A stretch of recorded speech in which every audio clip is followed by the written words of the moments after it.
How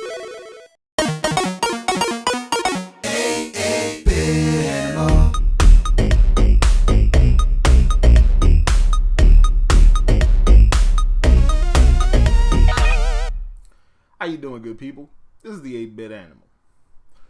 Have you ever looked at a video game and at first glance you're like, it's generic, whatever.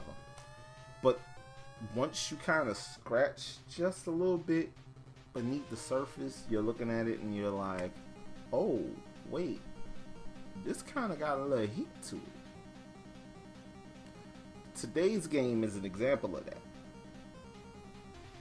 It was released in 1991, so it was after the release of the Super Nintendo, and a lot of folks had moved on. It was published by Sammy, or American Sammy, however you want to say that. And it was developed by Acom.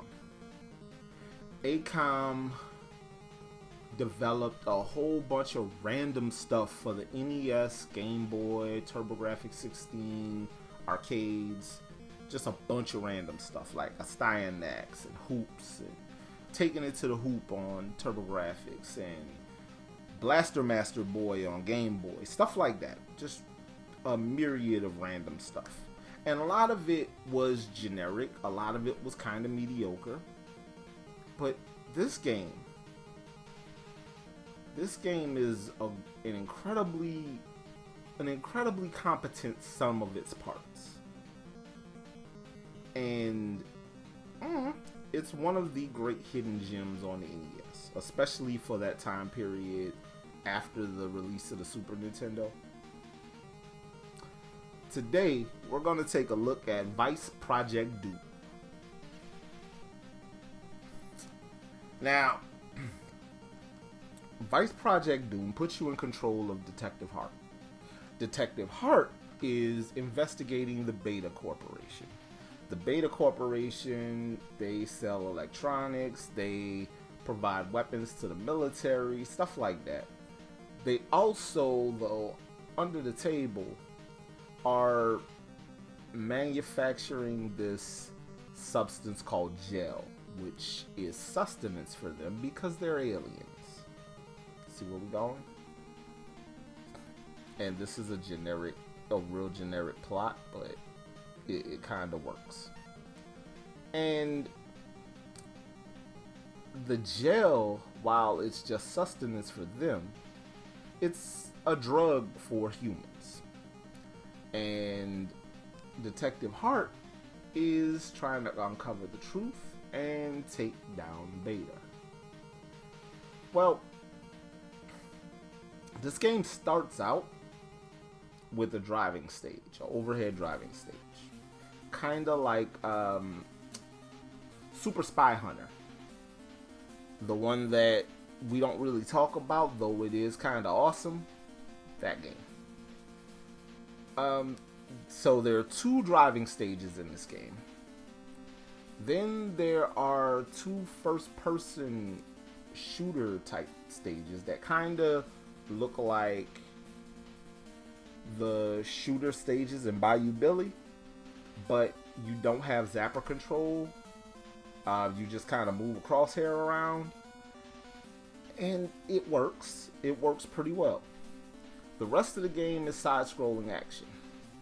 They use these driving stages and these 2 driving stages and these 2 shooter stages to kind of break up the monotony of those platforming stages.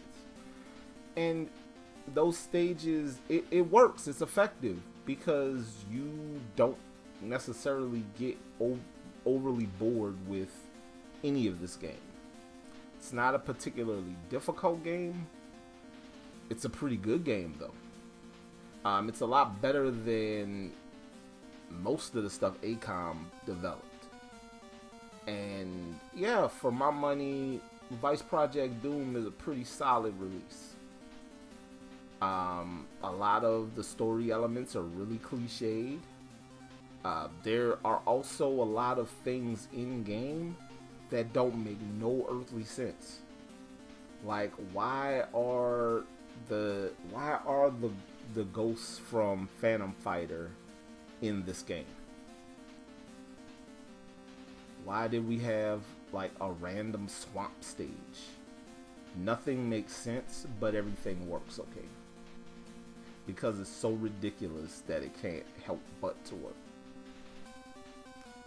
But yeah, game is ridiculous, but it's fun. It does it does its job. Now, if you want a copy of Vice Project Doom, because it came out when it came out, and it didn't move a lot of units, and I'm thinking it didn't move a lot of units because of that god awful cover art. It's super generic. It looks like every action movie in the 80s and early 90s. If you want a copy of this, it's probably gonna cost you anywhere from $45 on up. I've seen loose cartridges go for $35. I saw loose cartridges go for as much as $60. It's weird, but be prepared to spend about $50-$55 if you want a copy of this game. I'm gonna say that's a good sliding in point. But this is a solid action game. I would say figure out a way to play it before you throw money at it if you're dead set on getting a physical card of it. Because while it is a very weird game as far as its structure and all that, it's also run of the mill. I'm pretty sure you have a driving game, a shooting game, and a side-scrolling action game just chilling on your game shelf at this point if you're collecting like this. This has been the 8-Bit Animal, though, and I'll catch you beautiful people tomorrow.